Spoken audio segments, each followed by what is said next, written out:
going to be no one, but it's all right. I've announced this literally 5 minutes ago on my stream, on my Twitch. So happy days. So let's see what's going on. This is an experiment. We don't know what it's going to be like. And oh, hello. Oh, it's changed. Ooh, I could end the stream right now. Oh, you've got access, do you? That's interesting. So, are we live? We're live. Oh, we are. Mm-hmm. This is magic. Hello, people. If anyone's there, this is wild. This is the most underwhelming intro to anything ever. We had a viewer and then they left. Oh, I noticed it. You can see the concurrent viewers, and then they arrived, and as quickly as they arrived, they left.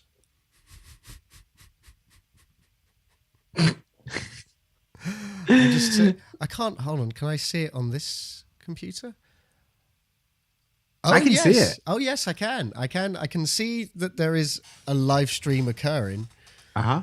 But I don't know where people would find it if they were to just go to our channel. Discoverability, eh? Yeah. What does this mean? What happens? Hold on. Hang on. Hang on. Let's see what happens if I... Well, that's wrong.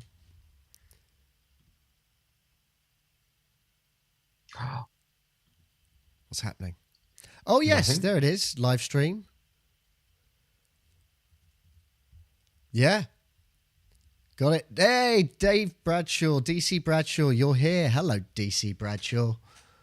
Excellent, DC Bradshaw. It's lovely to have you here. Excellent. Well, even if it's just to you, this is for you. This entire record is just dedicated to DC Bradshaw. Thank you very much for joining us, and thank you for retweeting it. Thank you for retweeting it. Did someone actually retweet? Oh, how blessed, how kind. Yeah, you know. Yeah. We have a fan. We have a fan. We have a fan, you know. One, you know, and that's to share between us. We have half a fan each. Well, we're good. I'm speaking for both of us here. We're good. Love the colour coordination of the red and blue. Yes. I did think about it a little bit. I knew that red. It was an accident, wasn't it? It was an accident, Matt. It wasn't entirely an accident. I mean, granted, this is how we always position our cameras anyway. Also, actually, I forgot to ask who's doing the intro for the podcast this week. I did the intro last week. Oh, so it's me. Okay, it's you. Cool. But I'm happy. I'm happy to edit it. No, no, you are editing it. Hey, Ephesus, how you doing? Lovely to see you. Lovely to see you. Oh, we now have a fan each. There we go, one each. Oh, how sweet. Right, I'm just making sure then in that case that I've got the correct number podcast this week. Yes. Also, yeah. Did you like my little intro? My little extra intro? Yeah. Thanks, mate. Thanks. That was really lovely. That was really nice of you. I've just realised as well. I really should set up the music for the jingles, shouldn't I? Yeah. Have you not done that yet? Yeah, it's done. I've already set it up. It's fine. Yeah. This is the most professional stream you'll ever witness. Like, we're so prepared for this. It's the first time we're doing it on YouTube. It's like breaking in new shoes or new pants. It's phenomenal. Well, yeah, new pants do feel phenomenal though, don't they? They do. DC's asking, how's the puppy? Oh, the puppy's great. The all puppy, sorry. The all puppy, yes. The all dog father. He had his boosters yesterday, so he was a bit dodgy last night, but otherwise he's all right now. He made new friends today, so that's all good. Yeah. Well, I'll tell you what. Seeing as we've got a wee bit of an audience, shall we? Let's get going. Shall we do this? Let's do it. Excellent. Shall I do the intro? If you feel up to it. Shall I do the pre-intro? Okay, let's do this. Okay. You ready? Yeah. Okay. I'm not ready. I'm really nervous. Okay. Okay, here we go. Hello and welcome to the Geekatorium podcast number. I'm double checking this 114 because the last thing I need is another Matt Blair edit. As always, we're going to stick a spoiler alert as we are talking. Well, this is a little bit of a spoiler, but actually, this series has been out for a while. We're going to be talking about Severance, a show that I've watched and now Matt has finally watched, and I'm so excited to talk to him about it. Now, we haven't actually been watching that much this week because we saw Multiverse of Madness. We had our chat about that. We've seen all the stuff that's been out, and now we're just playing the waiting game. The waiting game, because next week it's Obi-Wan Kenobi. So we're going to do a little bit of speculation, maybe our own sodium stories about Obi-Wan Kenobi. Now, we do have a sodium story, which is, oh my God, Matt, remind me. Star Wars. There we go. And of course, we have a Fantastic Five about something that, believe it or not, we've not done and we should have done by now, which is Fantastic Five sci-fi TV series. Jesus Christ. We're the worst. We're terrible. We're the worst. Absolute. But without further ado, let's go into the podcast.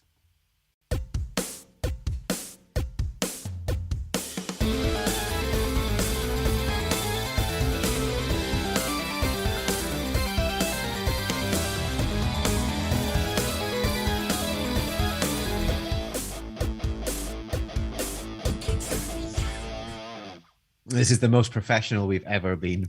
So slick. It's so slick right now. It's amazing.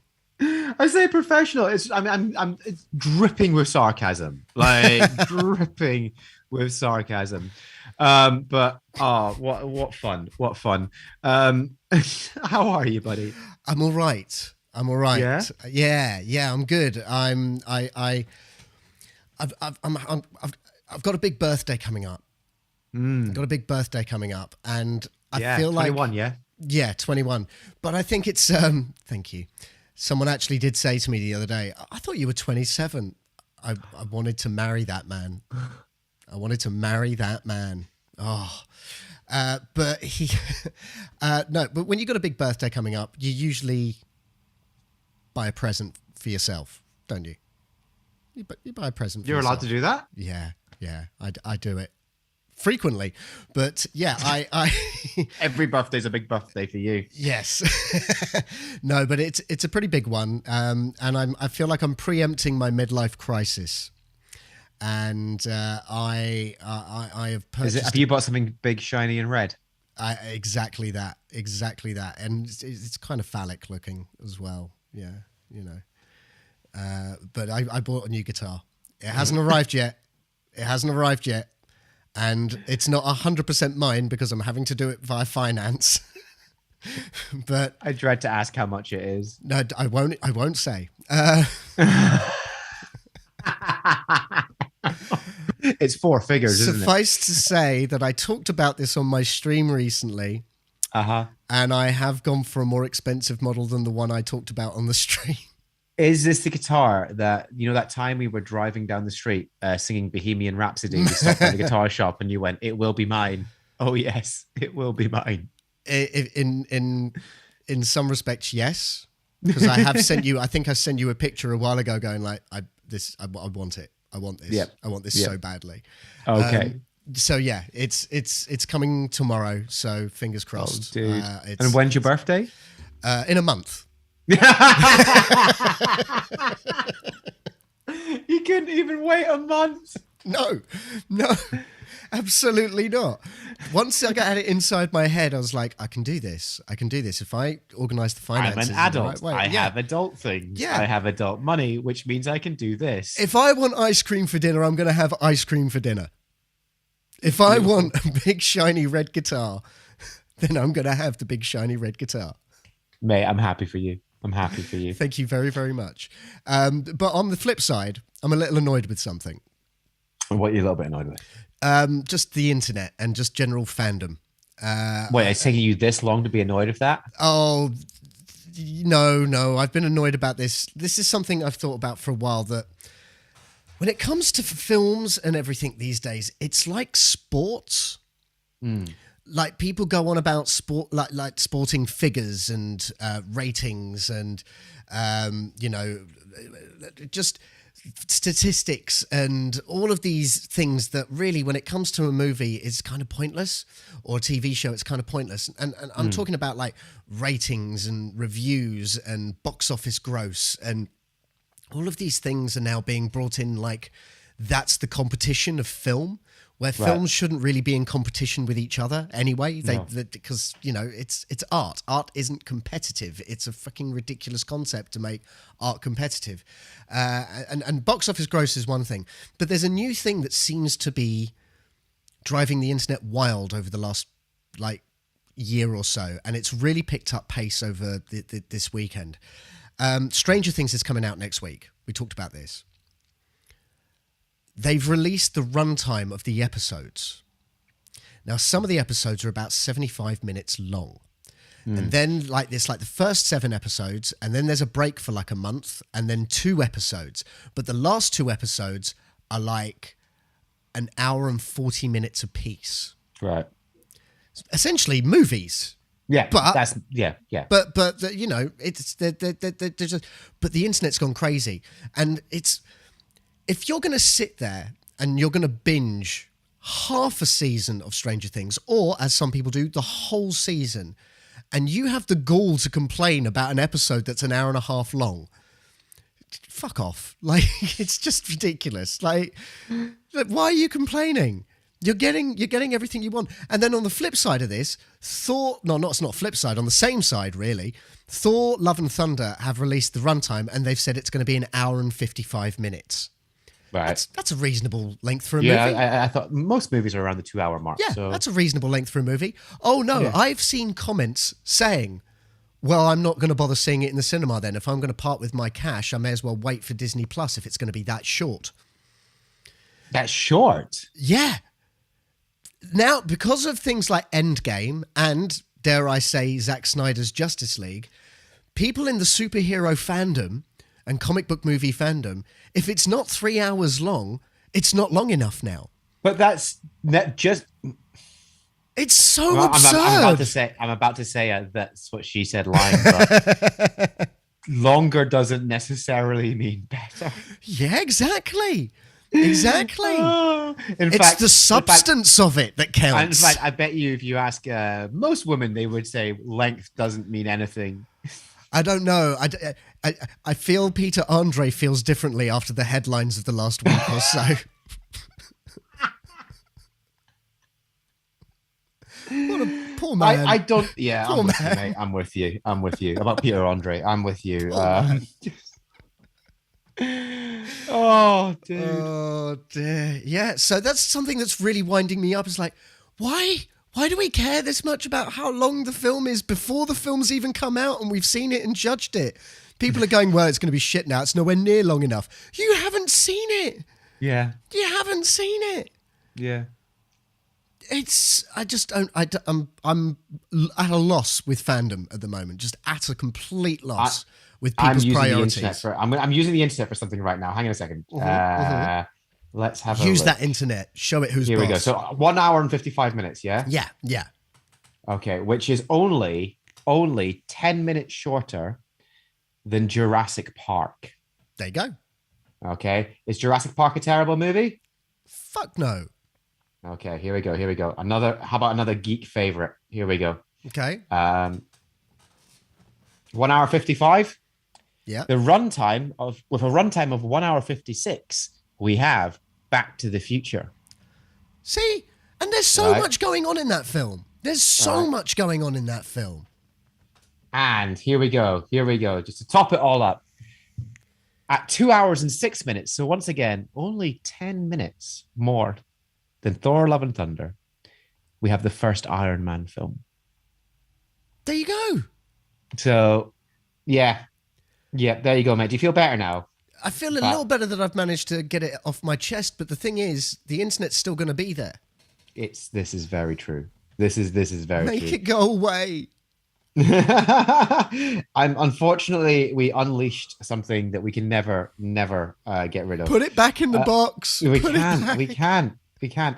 I'm doing some more, by the way. I'm now. You've okay. now sucked into this. This is your new game. I feel like now this is my thing. I feel like we're going to sack off the rest of the record and it's just going to be me. Okay, here we go. 10 minutes longer. So 2 hours, 7 minutes, so roughly 10 minutes longer than Thor Love and Thunder is one of the best superhero movies of all time. Man of Steel. Spider-Man 2.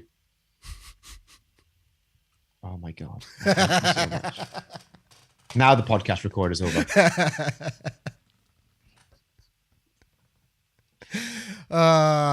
So we've got all that off my chest. Anything you need to get off your chest? How are you, Rick? I'm okay. Again, like I don't need to say it. It's my default state. It's just tired. But I'm good. I actually now feel like I live in Edinburgh. Yay! Does that make sense? Yeah. Like, I was going through this like sort of wee spell, like, oh, I'm like due back in Birmingham now. Like, my house in Birmingham's getting cold. I need to head back down the road. Need to head home. But now I now feel like I live here again. Good. Like this is home. So that's what's happened. It's very nice. And I've just settled back into routines, and it's like, yay, black medicine for coffee, yay, Commonwealth pool to go for a swim. It's very lovely. I'll be honest, it's lovely. So yeah, wait till the Fringe starts. Yeah, that's going to be an experience again. An invasion to your home. That's really what it is. Yeah, but like I've lived in Edinburgh before with the Fringe and stuff like that. So like how is it going to be any different? I have designed my Fringe poster. For this year, it looks lovely. I'm very happy with it. Yeah, it looks good. I think it's very. Now the version 1 of that poster is god awful. Version 1 of that poster is condemned to the fires of hell. It is literally. It's still on your VODs though, isn't it? It's still on your VOD though, isn't it? Yeah, it is. It's still there. It's still there. But it's such a paint job. It's such a Microsoft paint job. It's such a. Graphic design. I've just learned some things and it's just terrible. But then I feel like sometimes you have to do terrible things to get to the good stuff. You have to fail to be. Yeah. And so I'm really happy with the design that I've got now. I think it works. Good. So good. Yeah, I'm looking forward to getting that printed off, and I just want to get that show on. I want to do it. Excited. I'm sad I can't do it. Yeah. But anyway. Noted. We'll just have to get you to do some virtual ones before, Yeah, that's all right. That's fine. That's all right. Someone with a good old Twitch that we that we're not on right now, or YouTube, YouTube. We'll see. We will see because I have thoughts, but we will get into them. I think I will discuss them on a stream as opposed to the Geekatorium podcast. Shall we talk about what we've been watching? So let's talk about this. So because this is a show, right? So. What have you been watching? So Severance, you've been ranting about this show, raving about this show. Like, I wanted to get into it, but just never really found the window. And then I found the window, and it's incredible. It's, right? It's an incredible series. I have not, and we talked about this in text, but I've not felt this way since Lost. That sort of mystery and that what's going to happen next kind of vibe. The final episode, I'm not going to talk about details. I'm not going to jump ahead that much. But the knot in my stomach in that final episode just would not go away. And I was so tense. I was so worried for all of these characters and what was going to happen to them. So let's I know you've talked about this on the podcast before, but let's do a little sort of chat about what the show's about, because it's such a 100%. Simple concept. But it's one of the most original concepts I've come across. It's so simple, but then when you peel off the layers of what it actually means, it's phenomenal. So people work at this place. They work on something called the severed floor, but to work there, they have to have a procedure where they have a chip put in their head, which essentially splits their memories up so that when they're at work, they don't remember who they are on the outside world. And when they're on the outside world, they do not remember a single thing about their job.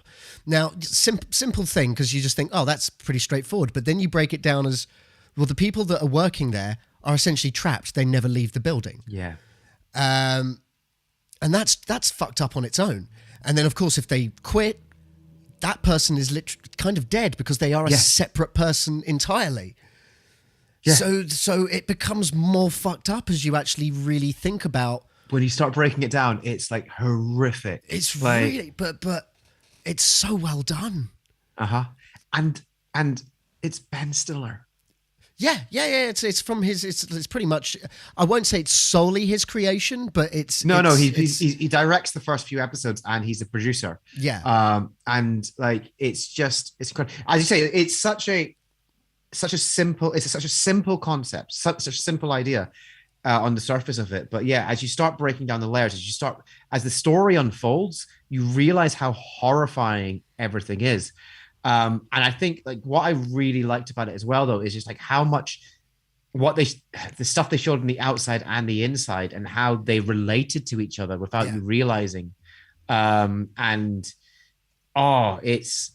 It's really creepy at times. Like really creepy, really disconcerting. Patricia Arquette is fantastic. Like I've not seen a villain like her since Kai Wynn. Like, yes, that's a great comparison. Like that's what she's like, because she's got that I'm your friend, but I'm gonna fuck your life up. And her assistant, the guy who brings in the melon party, there's just something so disconcerting about him as well, how fakely enthusiastic he is about everything. And then he's got this dark side where he's like, and he's not to be trusted by anyone, even Culber or whatever her name is. It's just, but as I said, it's not like since Lost where you've got this mystery unraveling and unfurling, and you're seeing proper good character breakdowns where essentially everyone gets to play two versions of the same character. They're brilliant. Every single one of them is brilliant at it. And a big shout out to the character, the actor who plays Dylan. Zach Cherry. Who like, if anyone wants to know where you might, because he's one of those guys where you go, where have I seen him from? Well, you saw him in Spider-Man Homecoming. Do a flip. You saw him in Shang-Chi as the guy filming the bus fight on his phone. He's like, I used to do martial arts, so he's probably a black belt and all of that. And now he's like got a proper juicy role. And he's really good. He's so good. It's just a wonderful, the art direction, the music. The intro's a bit strange. It is, isn't it? It's really, again, it's disconcerting, isn't it? Why CG? Why don't they just have the actors do it? Why CG? But it is very disconcerting though, as an intro. Yeah, and the music's superb. John Turturro, Christopher Walken, he's wonderful. Him and Christopher Walken are just like, how are they like? How does Apple manage to get this amazing cast and amazing creators? Like, you don't think. I know that they've done other stuff, but like Ted Lasso was getting lightning in a bottle. Yeah. This is capturing the entire thunderstorm in the bottle. Like, this is just phenomenal. Phenomenal. It annoys me that not enough people have seen this, because it is it is genuinely one of my favorite shows of this year. Yeah. And the year's not over yet. Because it's just like, maybe in the last 5 years, it's probably. I'd stretch back as far as that.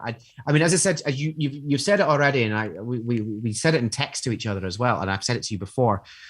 I have not been this excited by a series or this intrigued by a season since Lost season 1. Like, Lost season 1 for me was one of the best first series of TV that's ever been made. Mm-hmm. And I swear to God, this is like touching it. Like, this is so close to it. Like, this is, it's on a level with it. I'm going to say it's on a level with Lost season 1. You know, when we started doing this podcast together, one show that we talked about a lot, and we stopped talking about it for season 3, was Snowpiercer. And I thought Snowpiercer was going to reach those lost heights. I really did. And my God, did it not even reach the bar at all. Yeah. It did not. This has made, as you said, it's made me the most excited for a TV series. And I've loved every Marvel thing that's come out. I loved Moon Knight. I loved WandaVision. I loved Loki. I was a I was, fine with Falcon and Winter Soldier, and I loved What If, and I loved Hawkeye, but I don't think any of them gave me the emotional response that I got from Severance, and the revelations. They give you just enough answers in this first season. So by the end of the season, where he's like, "She's alive," it's wonderful, and then it ends, and then you're like, "Okay, I'm okay with this." Like, it is a cliffhanger, and you're like, "But I'm okay with it because they've given me enough. I know enough about all of the outies. I know enough about the innies. I know enough about. I still don't know what the baby goats are all about. Nope. I don't know about the numbers. Nope. I don't know anything about what are they doing in these departments. I don't know. Yeah. What is the actual business of Lumon? We don't know the actual business other than they're powerful people that have got the Senate in their pocket by the looks of things. Yeah. But, well, I want you to not worry, Matt, because there is going to be a season 2. There better fucking be a season 2. Because it's so good. Just look, they gave me enough glad answers. You've enjoyed it. I need a little more. I do need a little more. You've given me a taste. Now I want the whole thing. Honestly, I'm so happy that you've enjoyed it. Like, because it's as I said, like Bernie and I were watching it and just like absolutely blown away with it every episode. We watched it weekly, and I think it's definitely a show that you have to watch weekly. You were messaging me saying you couldn't watch 2 in a row. You can't binge it. You can't binge it. It's too tense. Yeah. There's a lot going on, and it's emotionally troubling at times. And I found it interesting because this is also, and fair play to Apple for this. And I know Netflix has done it, but I feel that Apple really sort of upped the game of giving fair warning on certain things. Yeah. This episode will include some self-harm. This episode will include flashing images. This and all of that. It's fair. And but unlike Netflix, none of us felt gratuitous. It felt within keeping of the story. Yeah, and also and it as you say, not gratuitous. You didn't. There's a point where a character tries to hang themselves, and you don't really see it. You see the legs dangling. You don't see it. Whereas in Snowpiercer, you see someone slitting their wrists and like. Same as 13 Reasons Why, which is a god awful show as well. You don't need to show that. Implication is enough. Yeah. It's trust me and Rick when we say yes, it's a simple concept, but there's so much more to it. There's just so much more to it. So I don't know what else I can say without just giving out the entire plot of the series, which I don't want to do. No, I know. But like, if you haven't, I'm just going to reiterate to every single person who's listened to this podcast or watching us live right now, go watch it. It's one of the best shows in recent TV history. If you have an Apple subscription that is just collecting dust because you think there's nothing good to watch on there, there is. There really is. Well, apart from Ted Lasso. Ted Lasso, yeah. Ted Lasso, Severance. I mean, you watch For All Mankind and all of that as well. So I love For All Mankind. I really, really do. But I mean, as much as I love For All Mankind, I enjoy For All Mankind. Severance, just again, as you said, it's just that emotional response that I never expected from from the show. It sounded such an intriguing concept, but I just didn't expect it to go the way it went, and like to get to that final episode. Like it makes sense to get to where they went, but like. I was going on a journey. I wasn't sure I knew where it was going. And so when I got to the end of when I got to the end of season 1, it was like, this is so satisfying, but also leaves me wanting even more. Yeah.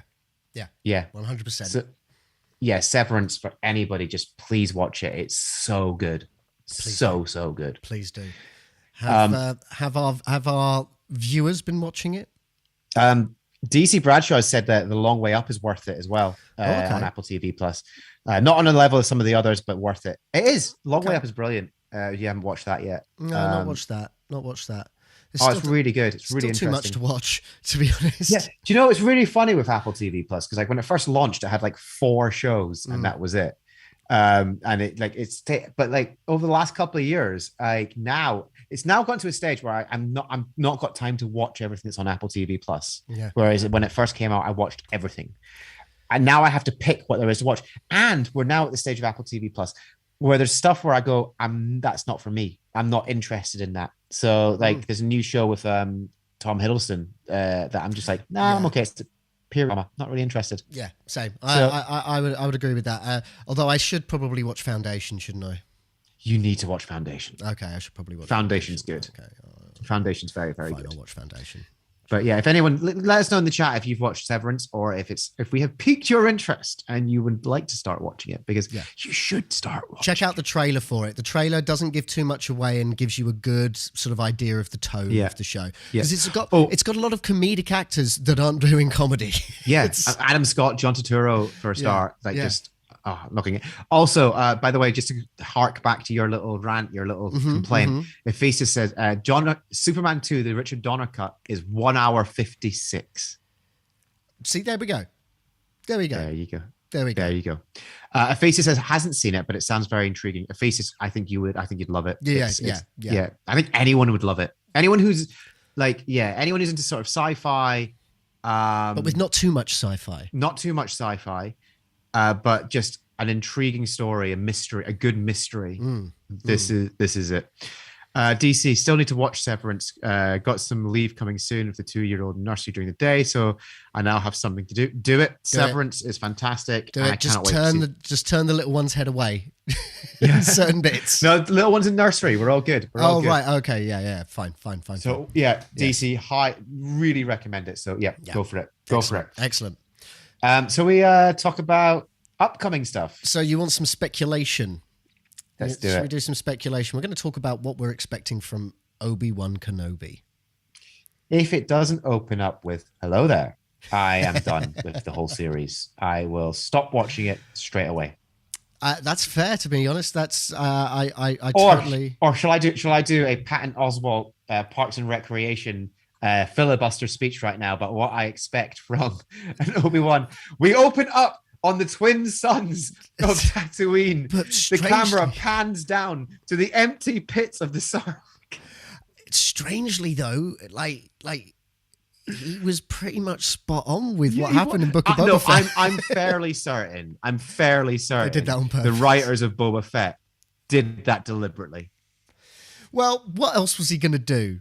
Was he going to do? He was going to die if he stayed in there, so he had to crawl out somehow. But I reckon they probably, did a bit of it to make it, anyway. Because, but what do we think is going to happen with Obi-Wan? How do you think he's going to, within 10 years, go from dashing Ewan McGregor to frail Alec Guinness in 10 years? I do have a theory on that. Go on. Well, Star Wars have recently really set up the idea of being able to give or take away life force. I have a feeling that at some point towards the end of the series, they're going to do a sort of soul-sucking thing to him, and he's going to end up with the white hair and looking a lot older at the end of the season. You see, I'm going to go with have you seen white people who've lived in Florida for their whole life, and they're like, how old are you? And they're like 50. You look 70. Just your skin's all leathery and haggard. Yeah. I mean, it could be that he lives on a giant sand planet. Okay, he does. Yes, this is true. But are we going to have? We know Hayden Christensen is playing Darth Vader, but we also look. They don't need Hayden Christensen in the suit, and they've gotten back to show his face, and I reckon I actually think it's more likely that he's going to be appearing in flashbacks than it is as Darth Vader. Do you don't think that he might appear as his Anakin self, but with the Sith eyes, but like Luke did at the end of Last Jedi? Force projection and all of that sort of nonsense.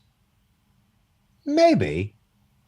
I don't know if he'll do this force projection, but I think there's definitely gonna be some scope for some flashbacks. Even though, did you see the shot, the promo picture of those two? I did. Yeah, it looked I mean, it looked awesome, but B, it's like, Hayden, you look a lot older than you did at the end of Revenge of the Sith. I don't think we're pulling that look off again. But I don't know. It's really interesting. I'm very excited for it. I hope, one of my hopes for this series, because we've got the Inquisitors from Rebels in it. Yeah. I hope we don't have the helicopter lightsabers. Mate, they've already been in the trailer. It's confirmed. No, I know they've got them to like. I don't want them flying with them. Please don't fly with them like you did in Rebels. I think it's the one thing on Rebels where I went, that's not. I good. think though it's Dave Filoni's heavily involved still. I know he's not the main showrunner. It's what's her name, Deborah Chow. Yeah. But Filoni being involved, I have a feeling that he'll want to honor that kind of shit. Because it was such a toy to sell. That's all it was. Yeah, but that's what Star Wars is, a toy to sell. I know. Listen, I know. I wrote a whole show called Star Trek versus Star Wars where I had an opening bit where I talked about how much money George Lucas made from selling keeping the merchandising rights for Star Wars. Like it's ridiculous. Like 35 billion over 30 years. It's insane how much money that man made just from merchandising rights alone. I don't know. Yeah, it's clear. Luckily, it looks like we're not staying on Tatooine for the entire thing. No, yeah. Which I'm kind of happy with. Very happy with. That seems to be a lot of people's big complaint. Is like, why are we staying on Tatooine so much? Yeah, I think it's like, why is Tatooine the center of the galaxy when actually we know it's on the outer rim? There is that, but it's also the birthplace of the biggest villain in the galaxy and also the home of the savior of the galaxy. So what can you do? Everything leads back to Tatooine. It kind of does. That's just, that's Star Wars for you. There you go. Why does everything Marvel, apart from a few exceptions, end up in New York? You know, it's always New York, but with was it Ant-Man is San Francisco, but Spider-Man, Iron Man, Fantastic Four, they all reside in New York. And isn't Doctor Strange New York, the Avengers, and isn't the X-Men school upstate New York, upstate New York as well? So everything's just New York in Marvel, apart from a few stragglers. Apart from the places that are made up, like Madripoor and Geonosis and all of that stuff. Geonosis from Star Wars. Genosha. Sorry, Genosha. Genosha is sorry. I got my Star Wars. I got my Disney properties mixed up. I'm sorry. It's easily done. At least you weren't like made up places like Springfield. Still, my favorite joke: Family Guy, Simpsons, is like Springfield, but what state? Oh, I can't imagine we're allowed to say. Brilliant. I don't know. I don't know what to expect from this. All I want is it to be good. I don't want it to be Boba Fett. I'm still sticking with how does because I just saw in the chat that Ewan McGregor is 51 and Alec Guinness was 63 in A New Hope, says DC Bradshaw, and yes, the timing is right, but he looks fantastic. There's no way Ewan McGregor is going to look like Alec Guinness 63 when he's 63. There's no way. What if young Luke gets injured and Ben Kenobi has to help sort of bring him back to life? And you see, I think you're overthinking this. I am. I think you are. I think it's just going to be as simple as the passing of time in a desert planet. He's just going to spend. Obi-Wan is going to spend a little bit too much time on the sun lounger without any sunscreen on. All right, and then he's just going to develop that look. What happens if I'm right, though? I mean, I'm not going to ask what happens if I'm wrong. I've done that before. But what happens if I'm right? Also, and that's the point. I'm not saying anything. You'll be right. Well done. Unlike you, I will accept being wrong without the insane challenges. Okay. Why did I do that to myself?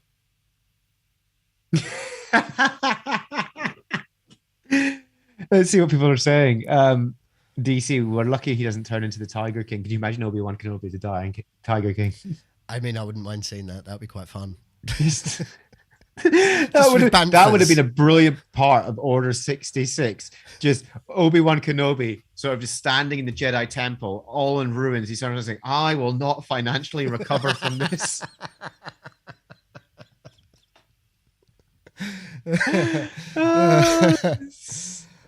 Is it? Afisa says, "Is it being made by people who love Star Wars or who love profit? If it's the former, have faith."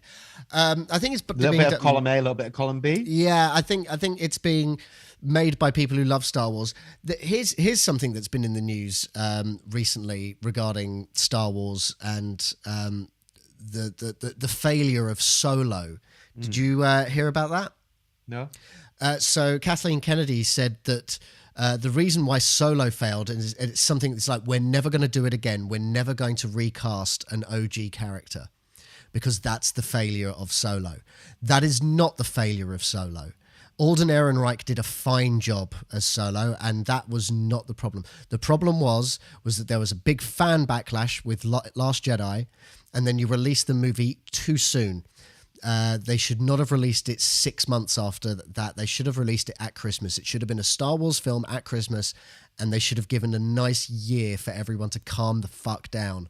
So, like a Star Wars holiday special. Exactly. That's what it does. But Star Wars does feel like Christmas. That's when it was always on the telly when we were kids.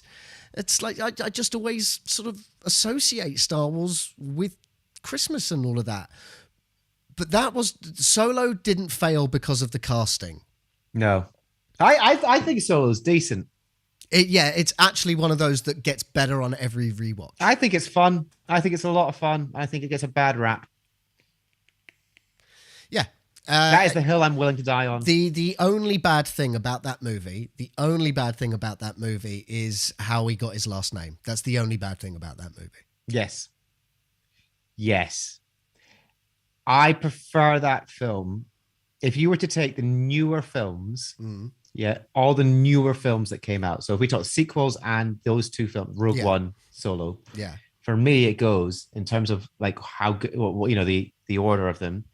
It goes Rogue One, Last Jedi, Solo, and then the other two are very far behind them. Okay. That's what it is. Look, I've said to you many times, Force Awakens is just, every time I watch Force Awakens, I'm like, I could just be watching Star Wars. Why don't I just watch Star Wars?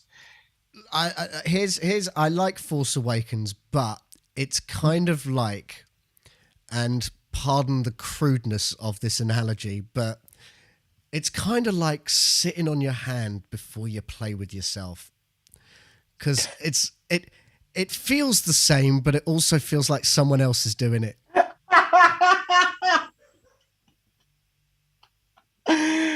Wow. It's like, imagine your hand was George Lucas and you sit on it and it's J.J. Abrams, but it feels like George Lucas. I agree. It adds nothing new. It adds nothing new to Star Wars. It's just the same thing, but just numbed your hand a little bit.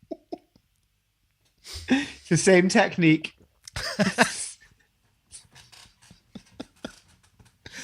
Same warmth. Wow. I mean, that is a pitch perfect description of The Force Awakens. I watch it and I go, this is fun.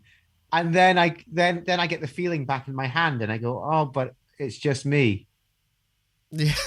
It's just Star Wars. It's just A New Hope. Yeah. Yeah. I could just be watching A New Hope. Yeah, but the thing is, either way, at the end of it, I still had a great time. And the less said about Rise of Skywalker there. No, the Rise of Skywalker is an angry wank. But yes. Or Sean Locke would say, that's a challenging wank. It's brilliant. I've had a request to draw Obi-Wan Bantha King as a webcomic. Do it. Yeah. I mean, not now, but do it. Yeah. Oh, well, DC said Thandwi Newton was done dirty as well. Yes. True. Yeah. And DC, I can't remember who said this, but one way to make a Force Awakens is better to change the timing of the New Republic getting blown up, make it a failure during the final battle to contrast New Hope. Yes. Yeah. Agreed. Yeah. Agreed. Yeah. Thrawn should have been the bad guy. Yeah, Thrawn, like he's a popular enough character. If you put him in any of those sequel movies, then you would have had a real winner. I would have liked to have seen Thrawn as the bad guy with and like this is how you could have done it, by the way. This is how you could have done it, right? Yeah. Thrawn is rebuilding the Empire. Yeah. Calling it the First Order, whatever he wants to call it, but he's rebuilding the Empire. There's no Star Killer base, by the way. No Star Killer base. That's ridiculous. Let's get rid of that. He's just rebuilding the Empire. He's in some pocket in the corner of the galaxy somewhere. No one knows. It's a secret. Blah blah blah. Having survived the space whales and all of that stuff, you know, wherever it is. Yeah, exactly. But he's survived. He's come back, and this is where he come back. And by the way, this is also set. There should have been a Thrawn series first to explain how he comes back. Anyway, the point is he's the bad guy of this sequel trilogy. At the same time, you've got Luke, who's got his Jedi Academy. And it's thriving, it's doing well, but he's feeling like he's lost, and he feels like he's having that imposter syndrome that he's had all the way through the original trilogy. He's got imposter syndrome. He's worried about making the mistakes of his father, and he starts to see the dark side where he in the wrong places, and one of those places is in Ben Solo. So he starts to see the dark side, and it's actually the fact that he sees the dark side in Ben Solo that he starts to push Ben Solo towards the dark side, because he thinks he sees it, which I think is more intriguing. I think it's a more intriguing story is that Luke becomes the one who actually forces someone into the dark side because of his own fear. Fear leads. And I see where you're going with that, and it's kind of exactly what happened with Anakin. Yeah, because that's what Yoda did with Anakin. Was like he pushed he tried to deny him. And then, like, eventually, when it was just like, okay, you can be on the council, but you can't be a master, and all of this stuff, they gave him all the ammunition he needed to turn. Yep. So this is what you're seeing, right? And so through the movie, you're seeing Ben Solo get darker and darker and darker, turning towards more the dark side, and he's doing it on his own. This is the crazy thing. Yeah. He is now the chosen one for the Sith. Nice. Yeah. Right. Yeah. You see what I'm saying? Yeah. Much better, right? No, because we've established that the Sith, the apprentice, and the master are gone now. So he's now the Sith is trying to the Force is trying to rebalance itself. He is now the chosen one, but for the Sith.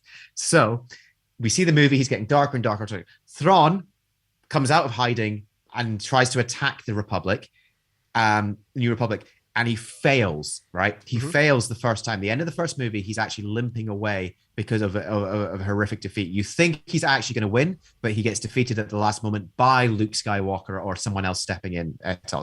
Rey is actually, someone like Rey steps in, and Rey is like his top student. Yeah. Yes. And then what happens is, right, here we go. What happens though is Thrawn realizes that he's being beaten, but he comes across Ben Solo and recognizes the dark side in Ben Solo and recognizes that he needs a Palpatine again. He needs another Sith in his ranks to help him rule the galaxy. So instead, he's not the master, but he then tries to control the Sith himself for his own ends. Nice. That is The Force Awakens. Okay. Now we just need to find the world between worlds, find the right window that goes back into the past, like it does in Rebels. Yep, and I can remake that. I can make that movie. Remake that movie. Yeah. Yep. Nice. So there you go. Nice. There you go. That's my pitch for how The Force Awakens should have been. I like it. Excellent. Shall we do add a little bit of seasoning to this? Oh, I've got some salt for you right now. Bring it on. Okay, hold on. I was not prepared. Salt, how much do you need? Salt, just a pinch for me. Sodium chloride in my inventory, where we're reading the news and it's a sodium story. There we are. Okay, I'm ready. Okay, so sticking with the theme of Star Wars. Excellent. It has an exclusive colon, as per. We're gone back to our good friends. We're not on essentiallysports.com anymore. That was a dark time. We did not talk about the dark times. We're back with Giant Freaking Robot. Just feel comfortable and warm, like a blanket. Exclusive colon. Go on. Scarlett Johansson being pursued for Star Wars. For a Star Wars role, even. What do we think?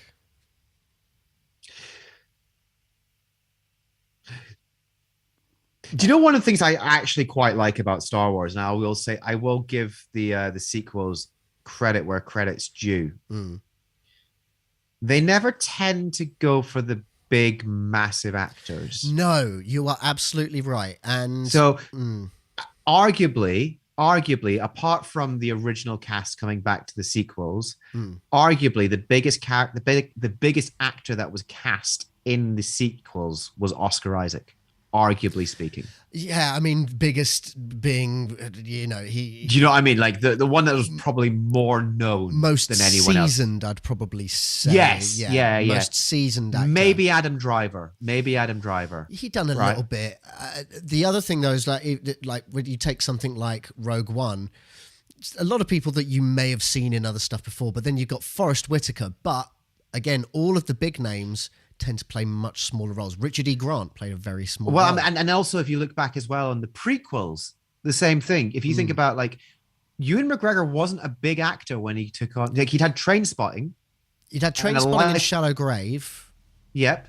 And then A Life Less Ordinary. Yeah. And that was kind of it. He was on the up. He had The Island.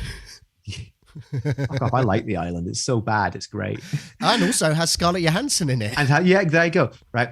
But that's the thing. It's one of these things where like I have to give it to Star Wars is that they've always cast really good, relatively unknown actors or actors that are on the up. You know, they're very, very good at that. And yeah, when they cast like bigger names, it's always in the smaller roles, like Qui-Gon Jinn. Yeah. The only one that sticks out like a sore thumb in terms of big name actor in a role in Star Wars is Samuel L. Jackson. That's the only one that sticks out like a sore thumb. But even like Christopher. Oh my God, name's gone completely out of my head now. Who? Christopher Dooku. Oh, Christopher Lee. Yeah. Christopher Lee. Yeah. Again, big name actor, but it wasn't it was like a well cast role in that one. You know, it was like, well, really, they just had a character whose name was close enough to Dracula, and they wanted to put the actor who but played again, Dracula I wouldn't say that was like a massive role in terms of the movie, but I would say it was a well cast. Like that was an exception where they did actually use a really good actor but cast well. But like, I can't see them even look at like Solo as well. Woody Harrelson is the biggest name in that, and again, was he? It's about you know, they use him sparingly. Yeah, it's Woody Harrelson, Tandy Way Newton, and Jon Favreau as the voice of that creature. Paul Bettany. But again, Paul Bettany's like, apart from Vision. Oh no, he played the albino in Da Vinci Code. But he's not a huge household name. No. That's Scarlett Johansson is massive. She is. No, yeah. I mean, well, she's only 5'1", I think, but no, you're right. She's like A-list proper, like big time celebrity actress. Yeah. She does actually have connections to Star Wars already. In several Star Wars video games, before she made a big name for herself, she played them. She was the voice of Mara Jade in video games. So I don't think that they'd go down that route for TV series or anything like that.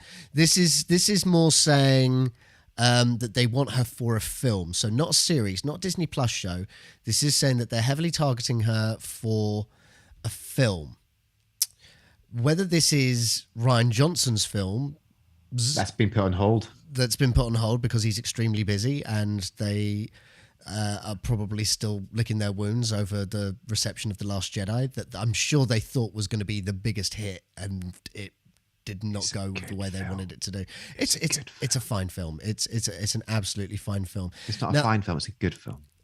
It's a good film with some. It's going to age better than the other two. It is going to age better, definitely. But I can't get over Leia in space. I don't like it.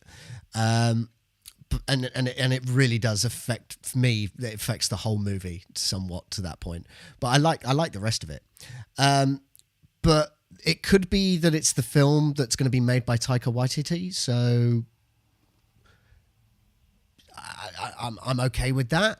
I'm okay with that. It's nice that Disney have definitely putting the lawsuit behind them. So that's positive, I guess. That there's no hard feelings, and I don't know. I'm sort of with you on don't cast huge names. I'm also of the mind of we need a break. We need a break from Star Wars. I'm fine with like continuing with Mandalorian and Book of Boba Fett. Yeah, I don't see any problem if Star Wars being a little bit of a TV thing for now. Yeah, we don't need more movies because thinking about everything else that's coming out, we're going to have the Ahsoka TV series as well. Yeah. And there's the what's it, Cassian Andor. Yeah. We've got a lot of Star Wars coming our way, and yeah, what a time to be a geek. Fantastic, but don't overload us. Like, let us be able to breathe. Don't drown us, man. It's getting a bit much. It is. I agree. I don't think there's. I mean, again, I'll probably end up eating my words, not peppers, about this. But I just don't see. I just don't see it happening. I don't see it happening. DC Bradshaw does raise a good point because yes, Kevin Feige is supposed to be producing a Star Wars movie as well, and him getting Scarlett Johansson in probably. In fact, he's probably the only one other than Taika Waititi that she would do a project for Disney for. This is true. Okay. We'll see what happens, but I'm very skeptical about this one. Yeah, well, that's the nature of a sodium story. Yeah. Salt, how much do you need? Salt, just a pinch for me. Sodium chloride in my inventory, where we're reading the news and it's a sodium story. And that was that. I'm liking this live record. Even if we only get 2 people watching it at a time, I think we should just be doing this anyway. Yeah, no, I like getting outside input to remind us of things that we've forgotten. it's nice. We just need to have a better intro to the stream. We do, other than two old guys going, "Is it on? Is it working?" I'm sad now. You've made me sad. But no, this is good. We should definitely. We should just do this every week. I'm enjoying it. I like the pressure. The pressure. Yeah, don't swear. Wait, fuck.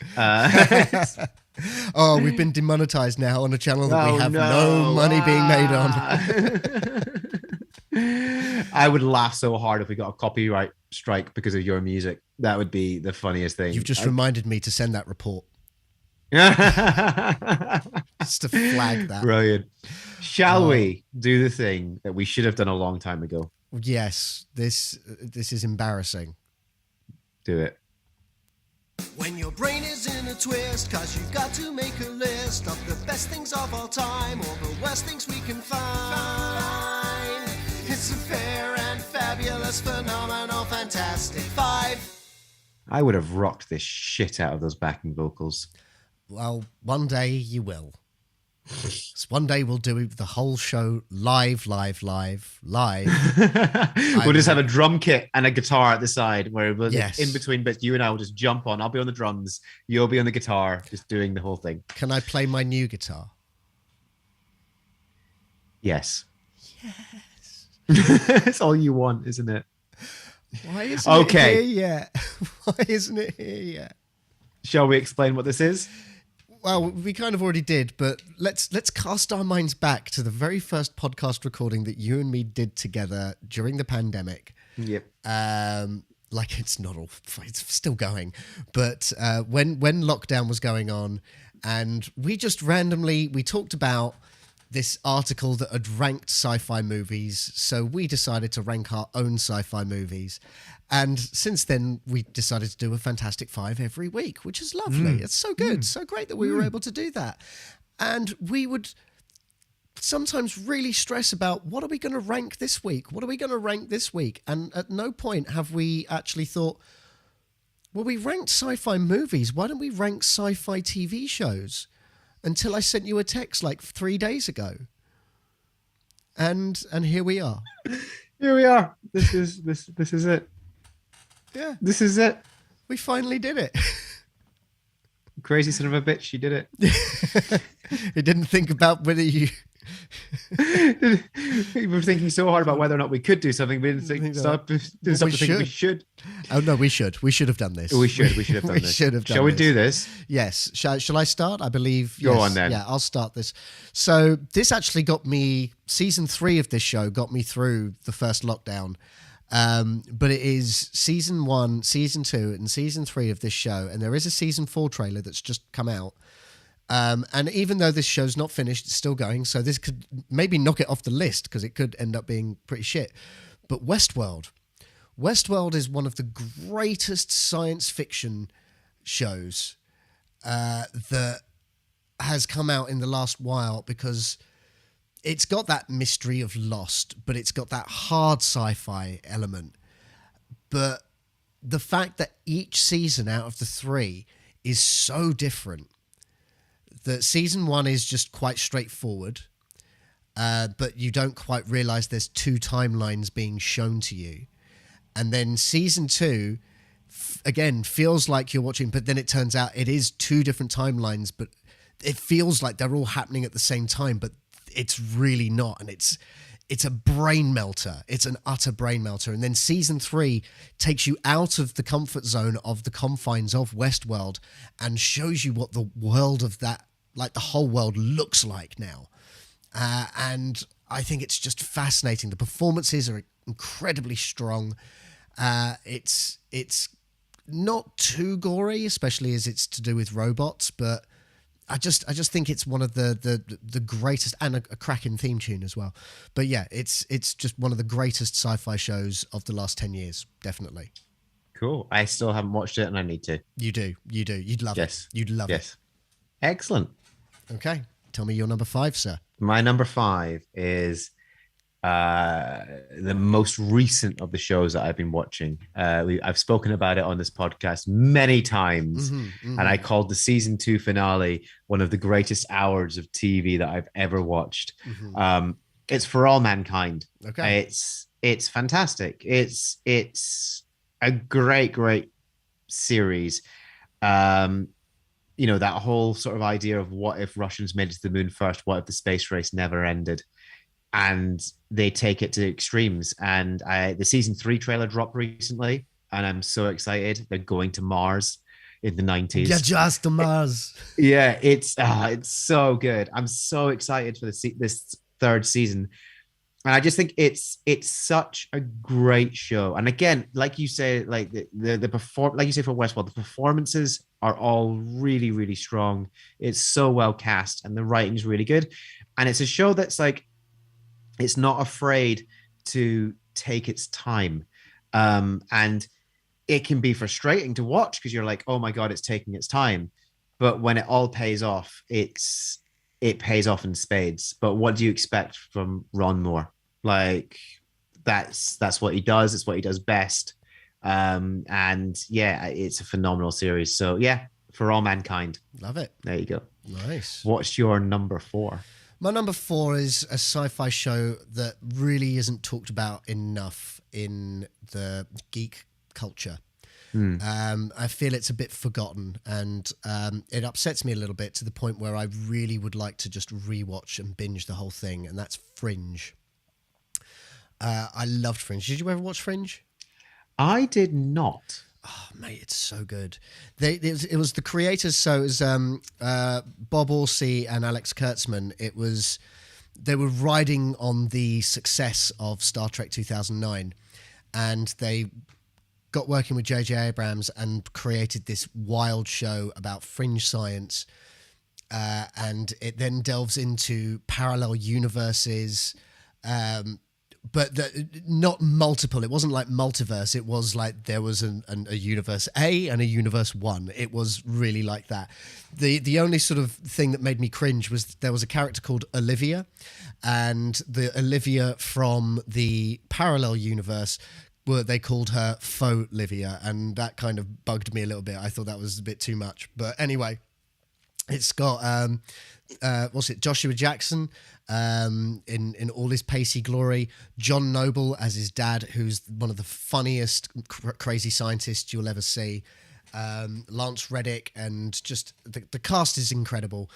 And just the way it pays off so much of what is set up in season 1, because you've got all of these crazy experiments going on, and you're thinking, what on earth would any of these experiments be used for? And then you finally see the application of all of these things in season 5, and you're like, oh, now it makes sense. Now this, and and it really feels like it goes somewhere.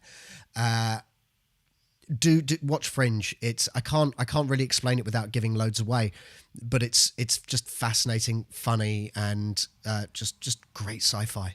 It's great sci-fi. Okay, I'll check it out. Thanks. Yeah, just do it for me. Tell me your number 4. My number 4. It's a show that I keep starting and stopping, but honestly, it is really good. It doesn't sound like great sci-fi. Is No, starting I think and I stopping. keep starting and stopping because I get distracted by other things. Oh, right, okay. And also, it's quite a heavy watch as well. Like, it's one of these ones that you really have to invest in. But what it does is so good, and there's so many threads to it that are brilliant. And the setting is fantastic. It is such a great show. And it's The Expanse. Okay. Have you seen it? No, I've seen it on my Netflix like recommendations, but I've never given it a go. It's worth it. It's totally worth it. It's a long watch, but it tells a lot, and there's a lot going on. It's, as you say, it's like Severance. I find it hard to binge because each episode it kind of takes a lot out of you, but it's so good and it's worth watching. And very enjoyable, very well cast again. It just reminds me I need to get back into it again. I think I'm on season 3, so okay, yeah, I need to continue watching it. But yeah, it's The Expanse. It's well worth it. Nice. Okay. Yeah. Nice. What's your number 3?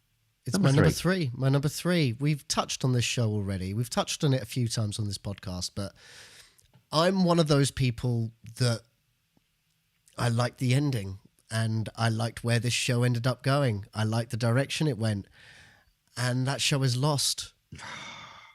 And the thing I love about it is that it didn't start off really as sci-fi. It started off as some sort of like more fantasy mystery. No, it definitely was on the realms of fantasy because of the smoke and the idea that there was some sort of crazy creature on the island with them. The animal experimentation sort of lent into the little bit of the sci-fi, but then all of a sudden you start getting into time travel, and then the island moves and all of this crazy stuff that starts going on. And then the idea of essentially doing like X-Men Days of Future Past, where it's not you who travels through time, it's your consciousness that travels through time. And all of this, I found it great. I just found it amazing. What do you mean the consciousness traveled through time? It's your consciousness that travels through time, not you yourself. When what? That's why Desmond has that time travel sickness, and then he has to find his constant. Otherwise, his mind is always going to be snapping backwards and forwards through time. Good episode, yeah. It's a fantastic episode. I thought you were talking about the last episode, or the last series. No, I was like, they weren't time traveling; they were just. Shit. No, and then soon they do physically time travel, yes, back to the 70s, and they're living with the Dharma Initiative and all of that stuff. But that stuff I thought was great as well, where it turned out that a lot of like some of the bodies that they found was actually themselves and shit like that. That was just kind of cool. To some people there was no payoffs on certain things, but there were. To me, I thought there was plenty of payoff, and I was satisfied with the ending of Lost. I found it a good contemplative science fiction, spiritual fantasy, just a cracking good show. Okay. Fuck cool. Anyone who disagrees with me. I don't care. Well, it's been nice having you as a co-host of the podcast. It's been a pleasure. and a curse. Okay. Tell Well, me. I'm glad you enjoyed it. Thank you. Well, what's your number 3 then? This is a show that I keep telling you need to watch. It's Battlestar Galactica, isn't it? It's Battlestar Galactica. it's 100% Battlestar Galactica. It's like, it's so good. It's amazing. I love it. I love it so much. I keep rewatching it every so often. I keep watching single episodes because it's that good. I love it. Is it episodic or is it like an overarching story? No, it's overarching, but Right. I guess because I've watched it so many times that I can watch individual episodes because I know what I know the context around it. But I think like the way it's done is fantastic. The story it's told is amazing. It's Ron Moore once again. Like, yeah, again, it's just how can you not like the work that he does? It's the last season is fulfilling more so than Lost, even though, and it goes into spiritual levels, which it does better than Lost. And it's just such a great show. It's such a great show. I'm just gonna have to take your word for it. I really can't It's why it's higher than The Expanse. Some people would put The Expanse higher than Battlestar Galactica, but as I said, I can sit down and watch Battlestar Galactica in like a sitting and just watch it and enjoy it and love where it's going. Whereas The Expanse is a little bit more hard work, but still rewarding. But no, Battlestar Galactica, brilliant. Does The Expanse have Katie Sackhoff? No. No, then Battlestar Galactica's So, better. it's one. So there you go. You need to watch it, mate. Yeah, I suppose. Maybe. I don't know. No one's really recommended it to me, so I don't. Oh, dude, you're so annoying.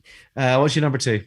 My number 2 is actually quite specific because it's a show that's been going nearly 60 years now. So they're filming the 60th anniversary special, and it's Doctor Who. But for me, I am going to just say that I think the David Tennant era of Doctor Who is quite possibly the best era of Doctor Who, period. I mean, you've just angered a lot of Whovians with differing opinions. Yeah, and you know, they're allowed to have those opinions, and I'm allowed to have mine. They can start their own podcast. But you know, the Tennant era delved into a lot of interesting stuff. At first, it did do the sort of the cheesy romance, and then it sort of did the heartbroken Doctor in his season 2 with Martha, which is arguably the worst season of the Tennant era. Yeah. But then you get into the Donna Noble era, and that's when things really ramped up, and he just wanted a friend. He needed a friend. And, you know, he is someone with unbelievable power.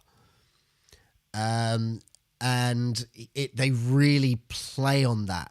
Yes, they sort of delve into that in the original, like, classic era series of Doctor Who. They do delve into, like, he has a lot of power, and sometimes he goes a bit too far, or sometimes he questions himself at the wrong time.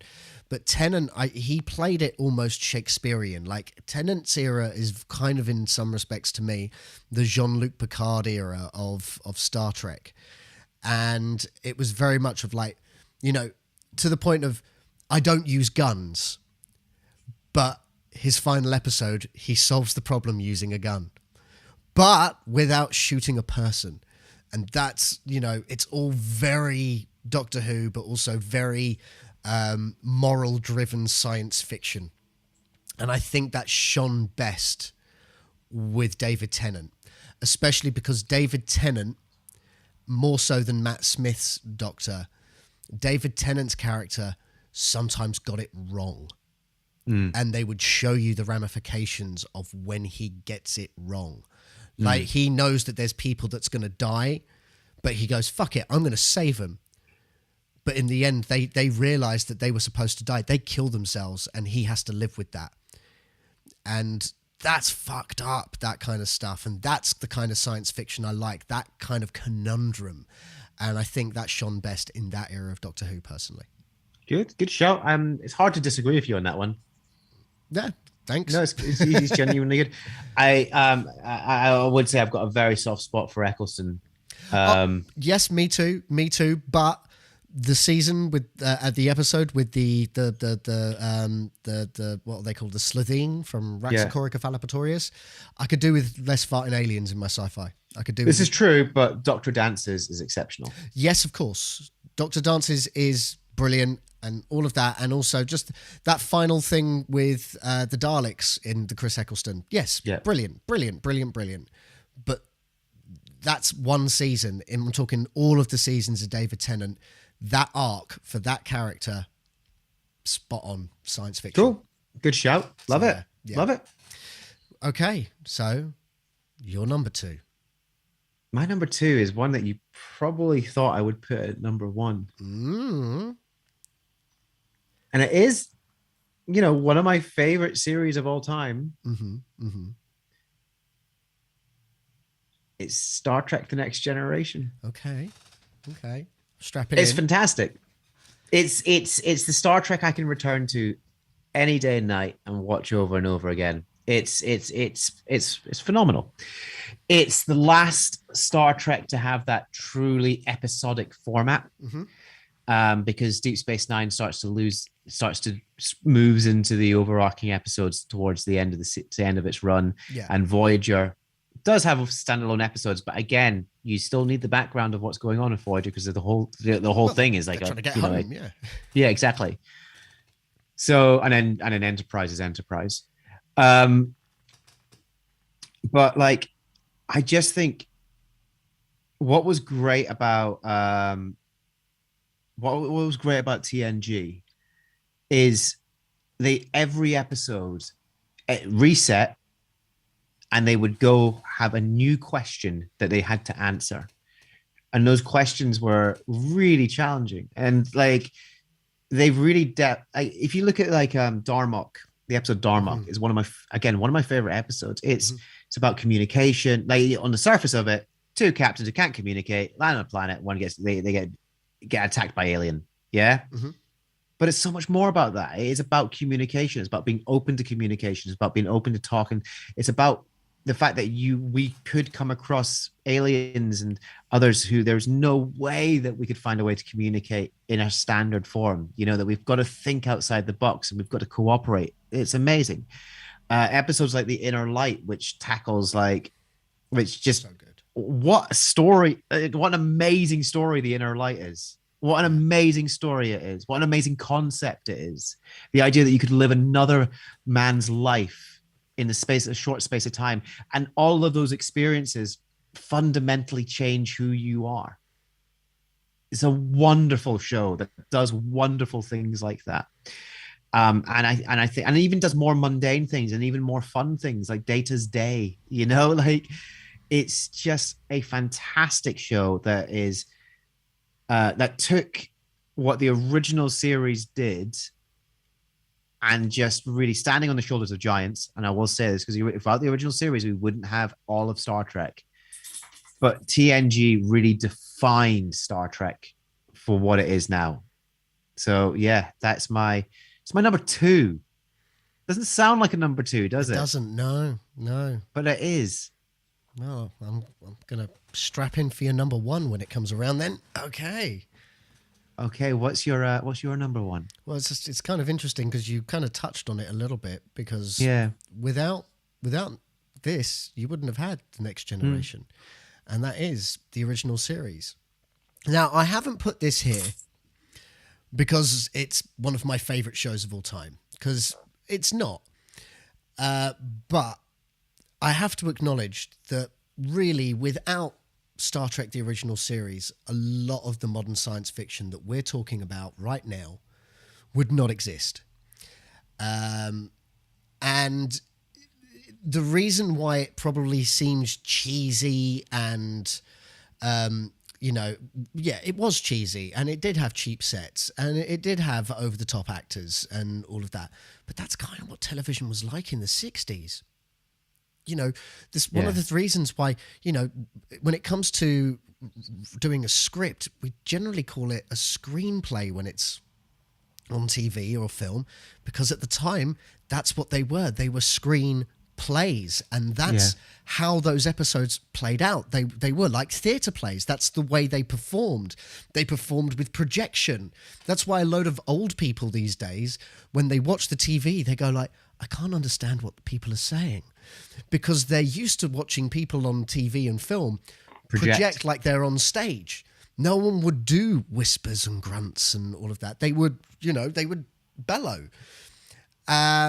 But if we take away all of that stuff, take away all of the cheesiness and the hamminess and the cheap sets and all that, and just sort of break down the sci-fi stories that were told in Next Generation and the moral quandaries that would be discussed, and the optimism of the future and all of this, like Doctor Who came out around the same time, but I do think that Doctor Who Classic and TOS, they were the foundation of what became modern sci-fi.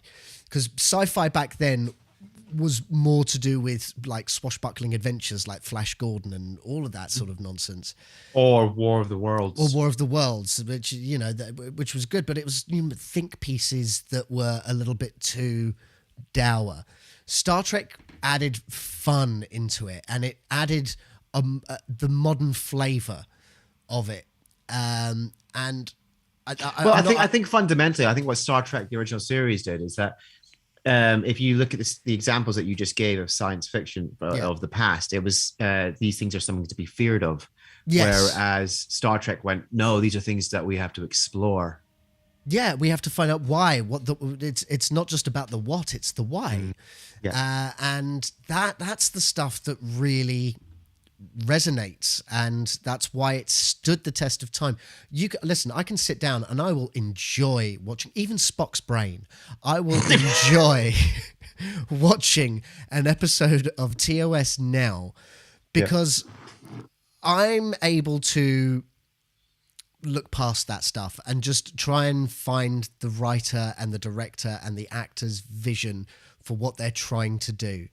So I can suspend my disbelief on the polystyrene rocks and the wooden looking sets, and I can suspend all of that. I know that they're just looking at a blank white screen when they're looking at a spaceship. But all of those things, take the view screen, for instance. The view screen is like a staple in most science fiction now. Like it really is. And of course Star Wars tends to do it with holograms, and that's kind of where things have gone. But for a while, everything was view screens. Every time, it set the standard for what sci-fi would become, and that's why Star Trek: The Original Series is my number one for best sci-fi in TV. Cool, really good shout, really strong shout.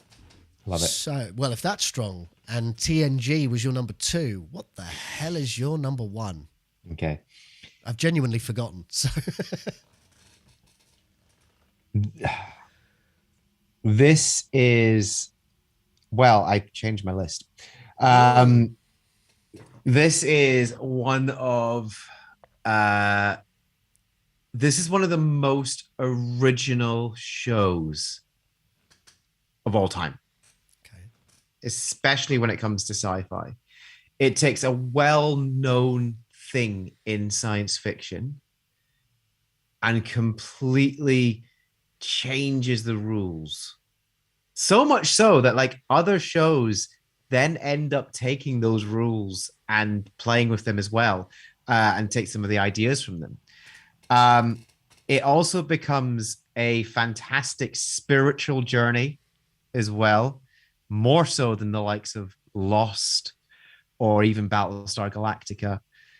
And it has you so invested in this one character. Like, they have not even attempted to remake this, reboot it, or continue it because it's so beloved and so strong on its own. It's Quantum Leap. Yes. Yes. Yes. This is a show that, like, when it came out, it was so original. Like, on the surface of it, it's time travel. It's a show about a man who travels through time, right? That's what it is. But then you start to scratch the surface. Okay, he can travel through time, but he has no control over it. And he travels through time, but he doesn't travel through time. His consciousness travels through time and goes into other people's bodies. And the only way he can then travel somewhere else is by righting the wrong of that time. Like, it's just mind-blowing. Like, it's absolutely mind-blowing as a concept that he's going around righting the wrongs of the past in order to continue traveling through time. That is a fantastic idea.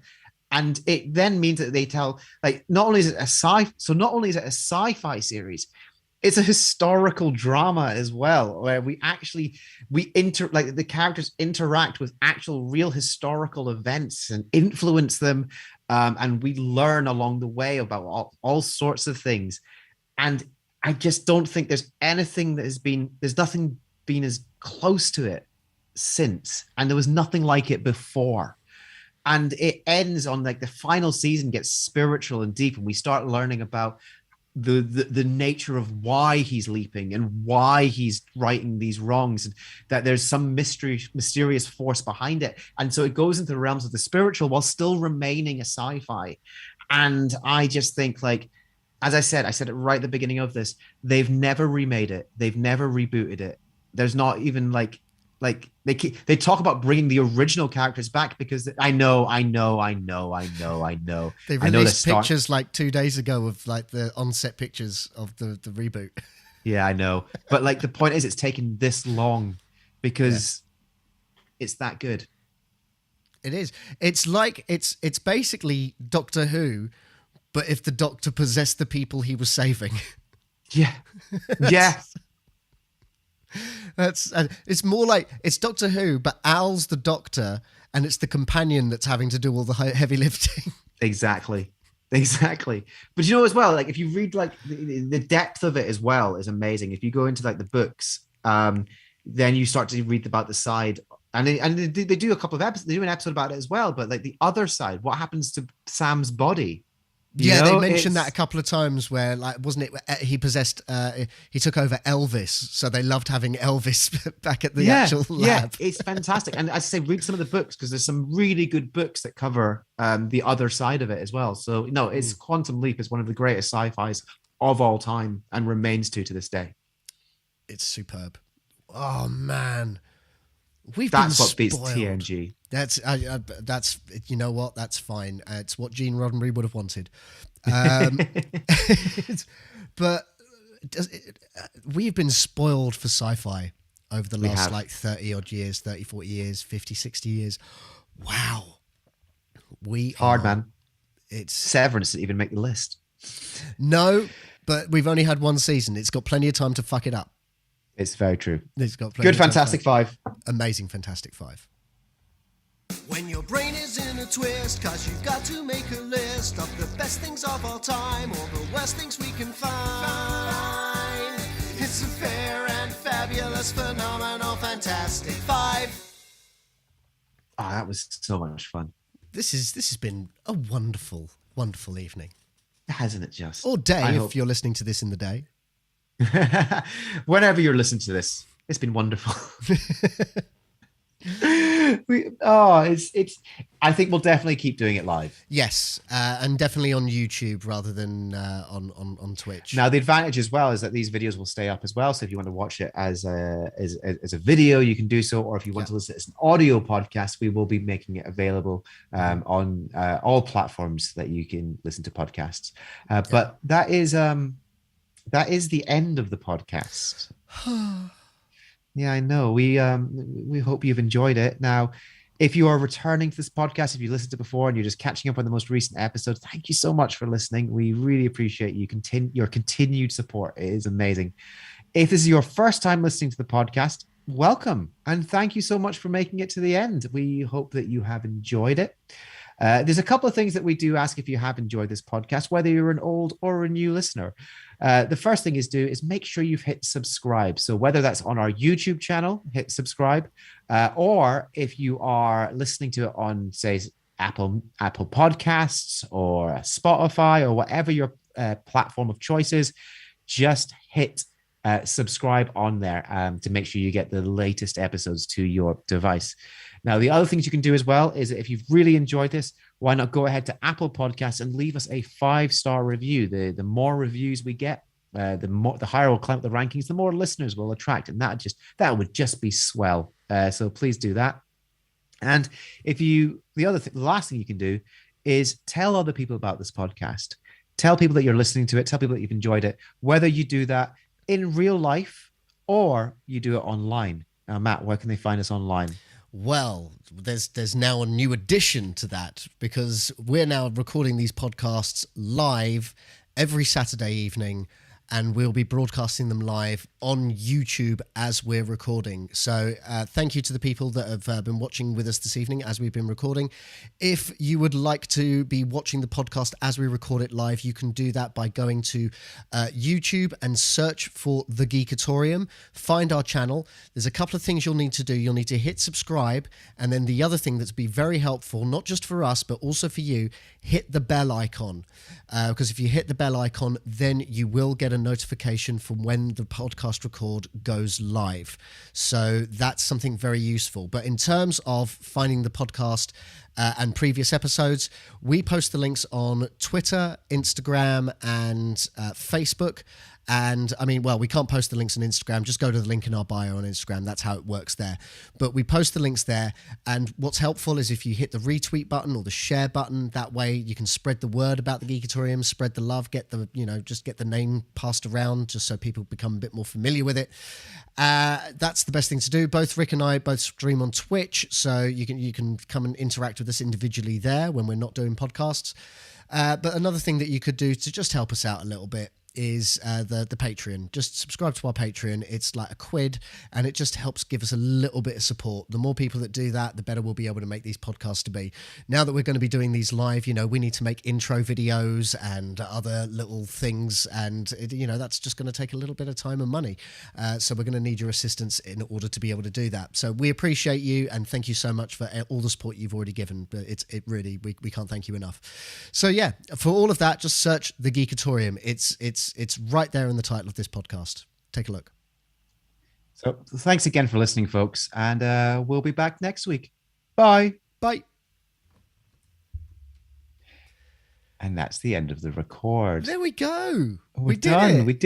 We did it. I don't know why we're so surprised that we did it. We've done it on Twitch enough times. I know. It's not that different. Thank you to both Ephesus and DC Bradshaw for sharing their fantastic lives. Yes, very good ones. Sarah Connor Chronicles is a good shout. Some very good shouts in there. Farscape's a very good shout. Heroes. Farscape's a fantastic shout. I like Heroes. Heroes season 1, definitely.